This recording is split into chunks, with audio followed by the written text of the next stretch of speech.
In the last video, I have explained you what is telescope. Now there we have seen that telescope is made up of two lenses and these two lenses are made up of glass. Now I will tell you there are some drawbacks with the glass type telescope or the telescope which is made up of glass or lens is made up of glass, right? So when we are using lens in the telescope, there are some problems. One is spherical aberration. Now we know that we are collecting lights from a source which is very larger distance away from us, right? So we are using a objective with larger aperture.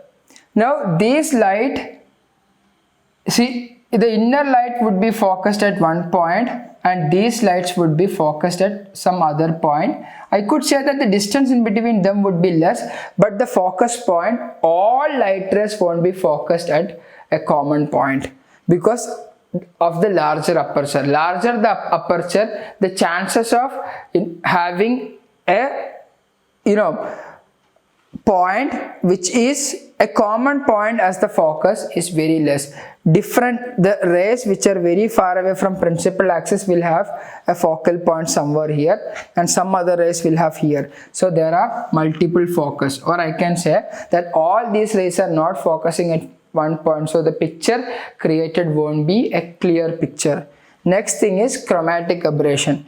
Here I have explained you for different rays, but here in this case a white ray is coming and out of the white ray, white color light ray, we have different colors: violet, indigo, blue, green, yellow, orange, red. So these colors will be focusing at different points because we know that they have different refractive index. So as they are focusing at different points, for example, violet is focusing at here. Now red is focusing somewhere here. Now if we are keeping our screen here, it will create only image due to violet color light rays. We still have our red color light rays, but they are here. So we can see circles around it like a rainbow. So different colors, this would be a smudged image. Okay, different colors would be there. Only one color can be focused at one point.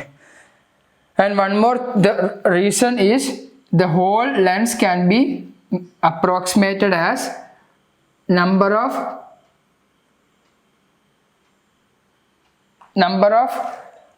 this one prisms. Okay, so because I have one prism here, two inclined surfaces, two other inclined surfaces. See, prisms are nothing but two inclined surfaces, right? See here, number of prisms are, these are number of prisms, right? They are made up of different number of prisms. So these prisms would do chromatic aberration. So simply you can say that this can be approximated as a lens made with number of prisms joined together. Next thing is difficulty in handling.